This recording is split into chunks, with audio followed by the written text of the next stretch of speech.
Bad enough we had 4 specters that looked like us. They wanted to be us. Hello and welcome back to the 80s Toy Museum, and this is a set I am especially excited for. Extremely pumped that Hasbro has reissued the original Kenner Ecto-Glow Heroes set as 4 figures in one box set. It was a San Diego Comic-Con exclusive, but gone are the days of missing out on some really awesome San Diego Comic-Con exclusives. A lot of the time nowadays, the exclusives go up on whatever company is offering them on their website, and this one went up on Hasbro Pulse just a couple of days after San Diego Comic-Con.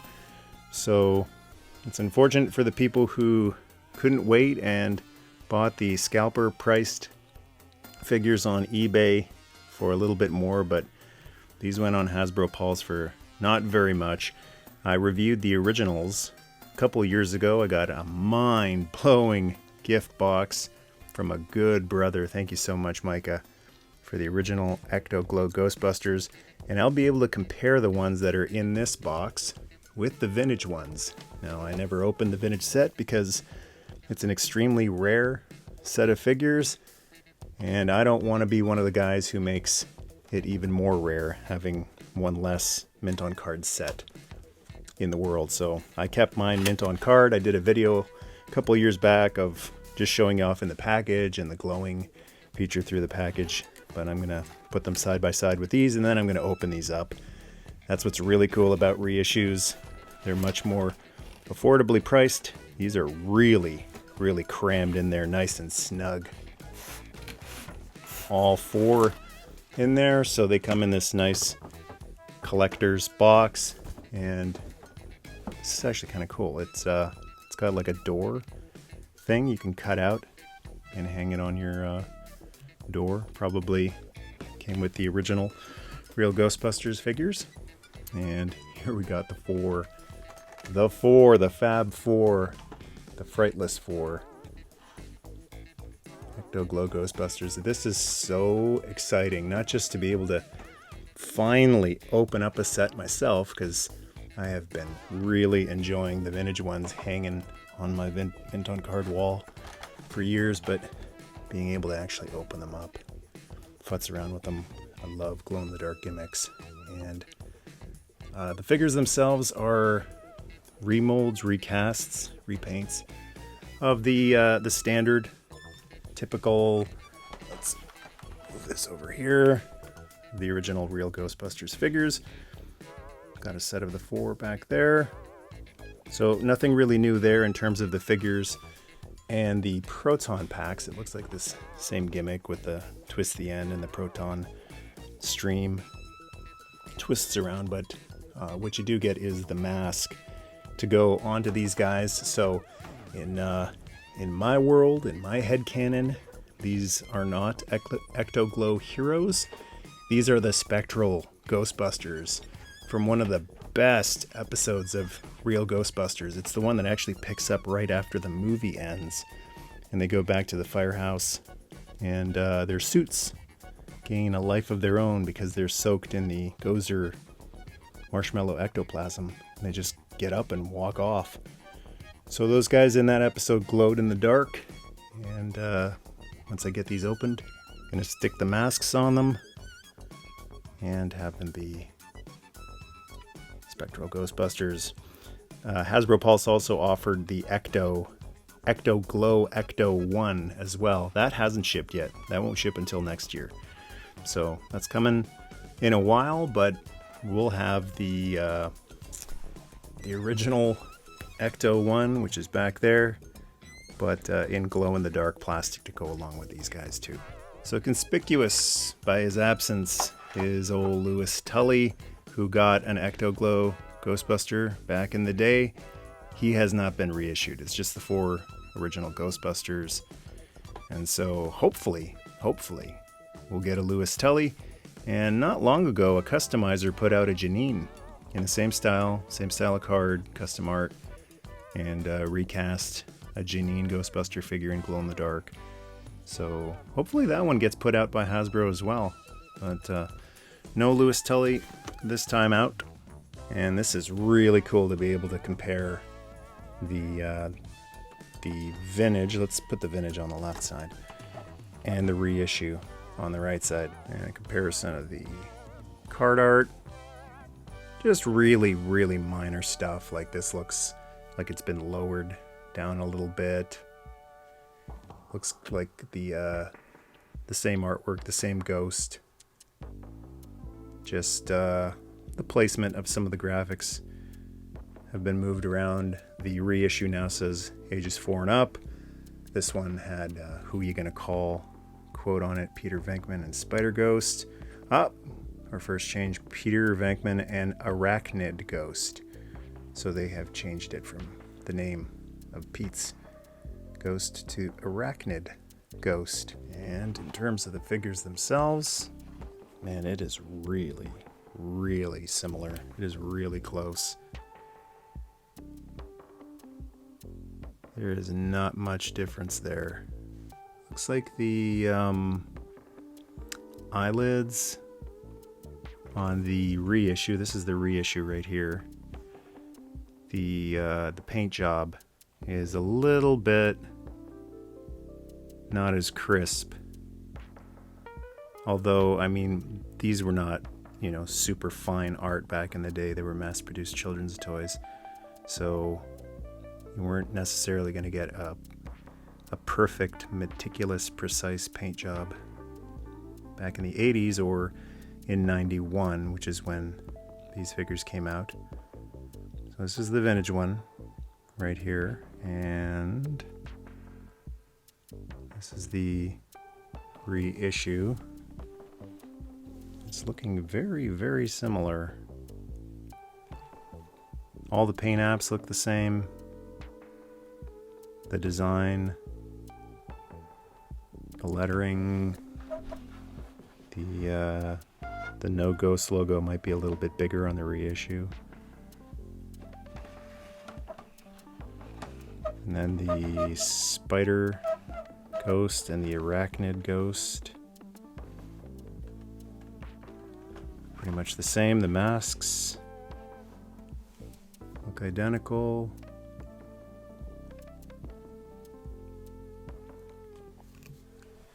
And then the proton packs, very similar too.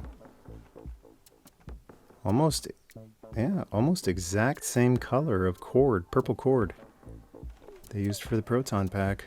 Got the Kenner logo. And then for people who are curious, see what the back says, and see the vintage one does not stand as securely as the new one. I guess that's another thing to note. The vintage one does have feet, but it leans forward a lot more, whereas this one is balanced a lot better. And you look at the back, and the vintage one has a lot more toys listed there. They were well into the toy line. It was actually the very end of the toy line in 1991. And then the vintage or the reissue one has like a bio card. Fast talking natural leader. And then nothing else to show on the back other than the Ecto-Glow Ghostbusters themselves. And then the final comparison that I can show you is, after charging them up for a minute with the light, we kill the lights, and cool. So the glow, to my eye, the reissues are just ever so slightly brighter, and it's actually a little bit of a different green. The original on the left is more of a green, and then on the right is a little bit more of a bluish green, like a blue spruce. Like it's still green, but at least on camera it's coming up a little bit more blue. But yeah, it looks like the reissues are just a bit brighter and hold the charge a little bit better. But I mean, that makes sense considering how old the vintage one is. I'm actually really impressed with how well the vintage one still holds a glow charge. Let's give them a few more seconds of light here. Yeah, that's extremely impressive. the vintage one, how bright it still glows, but it fades quicker than the reissue. So if you're worried about if the new ones glow well or if they glow as well as the originals, yep, they definitely do. Up next is Winston Zeddemore, and the vintage one on the right side, same issue as the Venkman one. It's kind of wobbly, so I'm just going to put this little bracket thing underneath to steady it. And Winston's got a little bio card on the back of his card. Always been the most practical of the Ghostbusters. He is cool. He's one of the coolest Ghostbusters. And so is Ernie Hudson, one of Michigan's favorite sons, who plays him in the live action movies. Ernie rocks. Let's see. Winston Zeddemore and Rapper Ghost, which is weird because, so the name has been kept, Rapper Ghost. Rapper Ghost was the ghost that Ray had. The original Ray figure right there. It's the original purple Rapper Ghost. So it's weird that they recolored Rapper and gave it to Winston instead of Ray. I guess to change things up a little bit. Same thing we saw with the Venkman figure.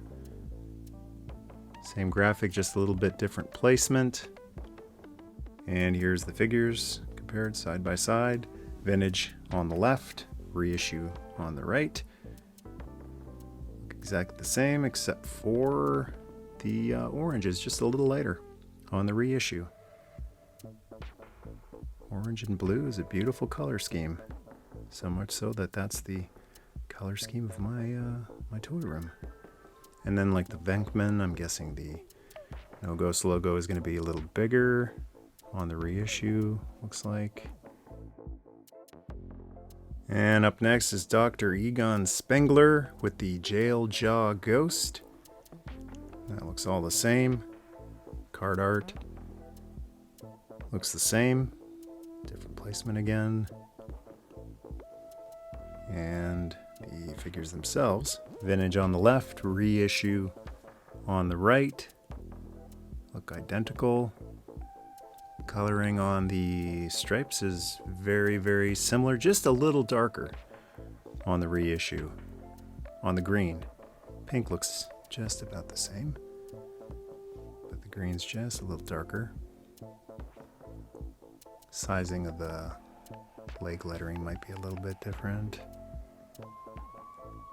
And the Jail Jaw Ghost looks the same as well, same pack.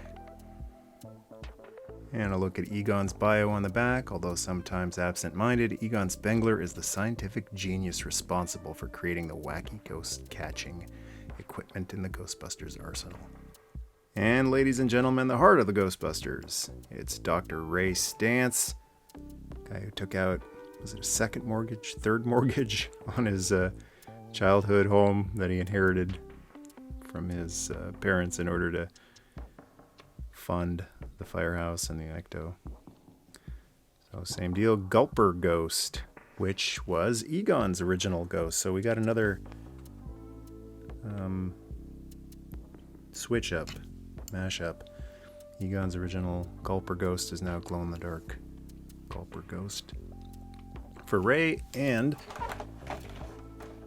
side by side of the figures, looks like the salmon color on the reissue is just ever so slightly lighter. It looks a little more deeper and more saturated on the vintage one.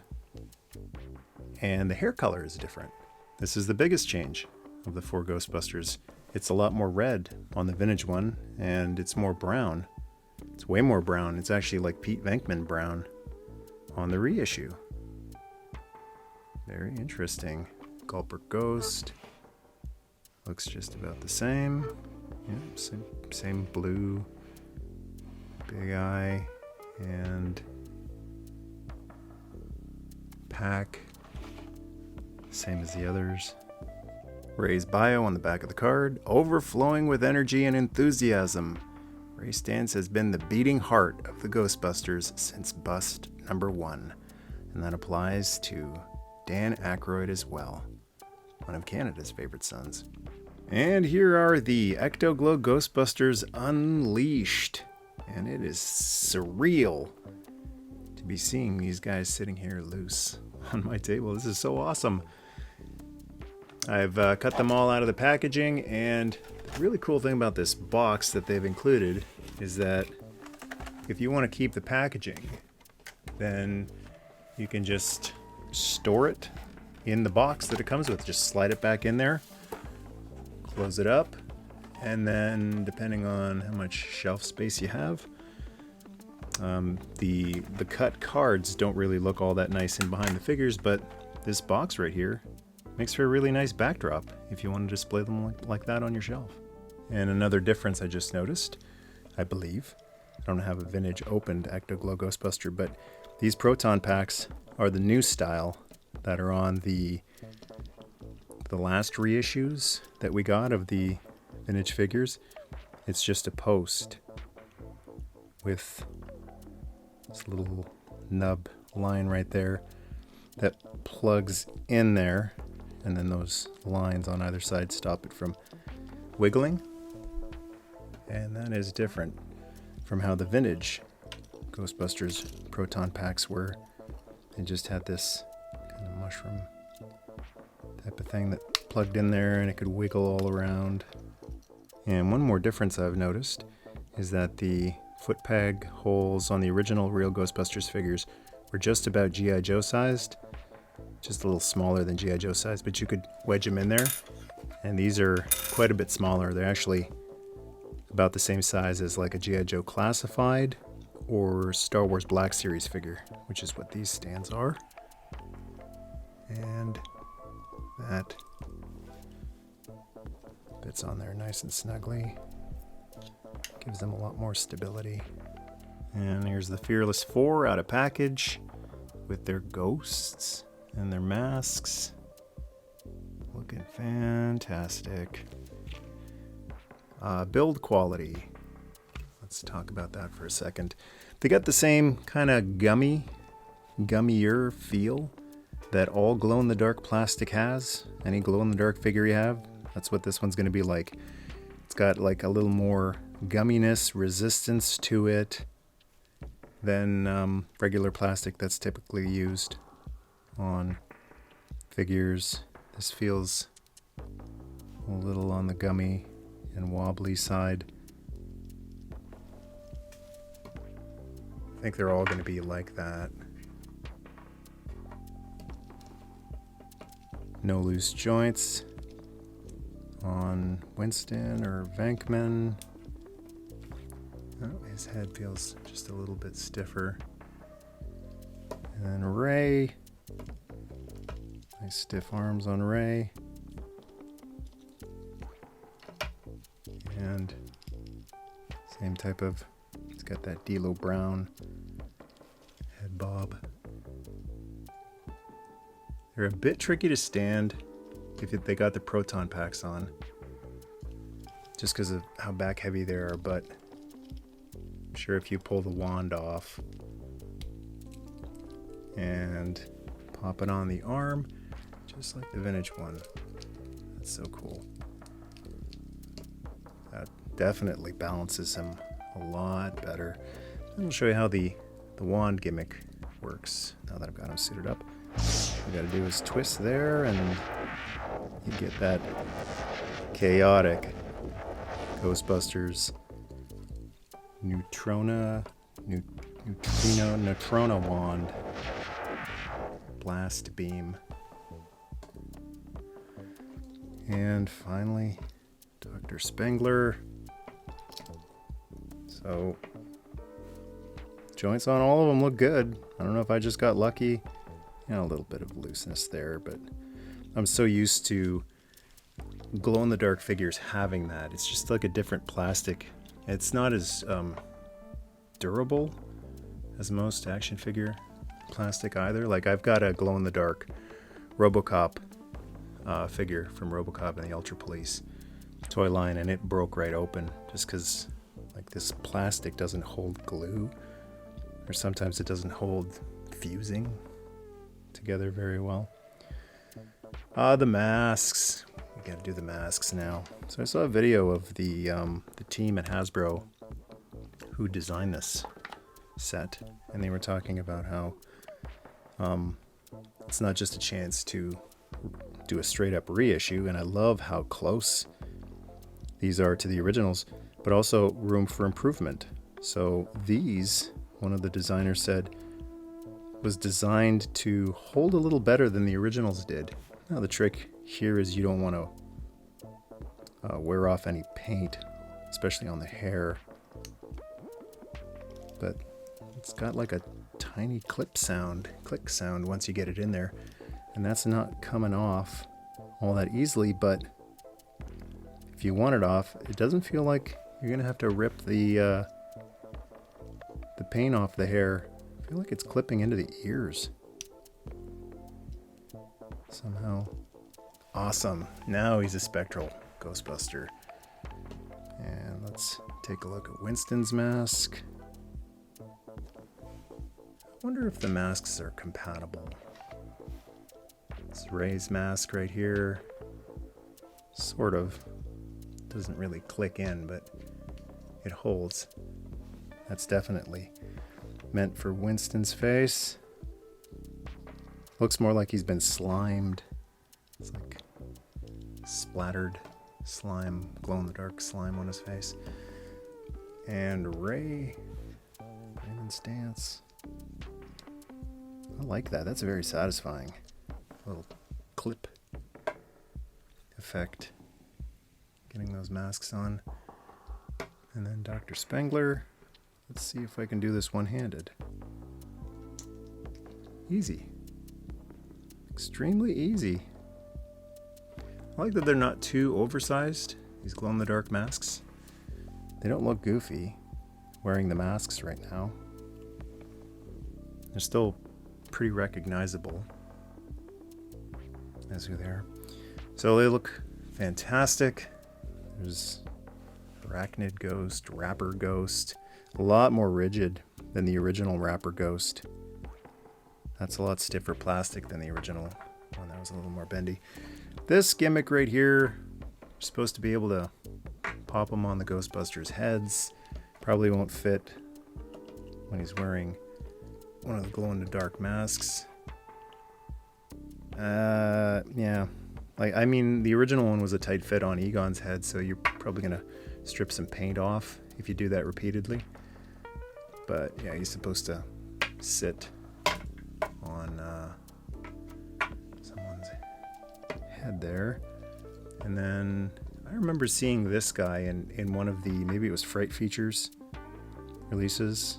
I forget whose it was. It's got like jail bar mouth. So they look nice enough, just standing there in the light. But this set is all about the dark. So let's charge them up. In fact, I'm actually going to take these guys outside. It's a nice sunny day out here in Canada. So I'm going to take them out for a few minutes, sit them in the sun, and then run them back in here and see how much they glow. All right, they're all charged up, and wow, holy cow. Just running them through a dark hallway to get back to this room. They were just exploding with light. Way more than you can get off of a light bulb. This is spectacular. Nothing like sunlight. Healthy UV rays. But they are just, this is like a lamp. It's like a lantern. The camera will never fully catch what the human eye sees, but man, that's just spectacular. And a little bit of time travel for me, or alternate dimension, alternate universe that never happened. Just running through the house with these guys in my hand, just exploding with glow-in-the-dark Ecto-Glow power. Just for a moment there, took me back to the old days when I'd be running through the house with Ghostbusters in my hands. It's really, really cool. Really, really awesome of Hasbro to reissue these. I know they're a company and they're, you know, it's about profit at the end of the day. But, you know, it's also about making some fans really happy. Making some great new memories or stirring up some great old memories. Both can be true at the same time, and I've been hoping beyond hope for these to get reissued. I'm always hoping for everything to get reissued and always hopeful and optimistic that things will get reissued. And I'm always hearing, no, they won't get reissued. And then a little time passes and things get reissued. I remember being told for years by Transformers fans that Fortress Maximus would never be reissued. Never gonna happen. He was a product of his time and can't pass the drop test and will never be reissued. And now here we are. Fortress Maximus reissue. And I heard for a long time these guys would never be reissued. Can't happen. Cannot happen. They're too valuable. They can't do that to collectors who own the originals. And I've got the originals, and I was hoping for reissues so everyone could have a chance of getting these. I heard from so many people, never gonna happen, can't happen. And here we are. So when I say I have a feeling the USS Flag and the Defiant are gonna get reissued, I'm hopeful, I should say. I'm optimistic that they'll get reissued. Well, one day, despite all the people saying that it's never gonna happen, I'll be sitting here going, here we are. Moral of the story, stop listening to people who keep telling you that something can't happen. And stop hoping that it can. Fantastic. Huge win for Ghostbusters fans. It's a great time to be a Ghostbusters fan right now. We had a drought for quite some time, but Hasbro's been putting out awesome stuff. Mondo putting out some great stuff too. Real Ghostbusters figures. Got movies coming out, animation coming out on the horizon. We had a drought for a very long time. Transformers fans don't know the pain of Ghostbusters fans. Transformers were only gone for a very short period of time. Star Wars was gone for a little bit longer. But once Star Wars came back, it never went away. It's been here to stay since it was revived. But us Ghostbusters fans, we had a drought for a very long time. And so it is the glory days right now of being a Ghostbusters fan. And these, beautiful. These are one of the highlights. They definitely jump out. They're going to jump out on my Ghostbusters shelf, especially when I turn the lights off. All four of them all together, and the ghosts too. I was thinking, well, these are just kind of like a okay little bonus thing. Who cares? But these look great, especially this spider arachnid ghost. I love how these tentacles of legs just kind of sprawl out everywhere. Oh, I love glow in the dark. And before I wrap up here, Neutrona Wand, glow in the dark action. Let's charge it up again a little bit. Doesn't take long, especially when you're using like a photography light box like I have right here. Sun's better, but this is quicker than running back outside. And boom. Awesome. These are fun with the regular proton packs, but to have them glow in the dark, that's so cool. Even better. Love them. Definitely live up to the expectations. And what a huge piece of unfinished business. Getting to actually open up a set and futz around with them. Alright, thanks so much for watching. Hope you enjoyed this review. Thank you to the Patreon tribe for supporting this channel, supporting my work, and thank you to the channel members too for hitting the join button and supporting what I do here. Feel free to share the video with your fellow Ghostbusters fans. Hit the like to give the video a spike and join the tribe. Blast, subscribe. Good night, good luck, God bless, and don't cross the streams.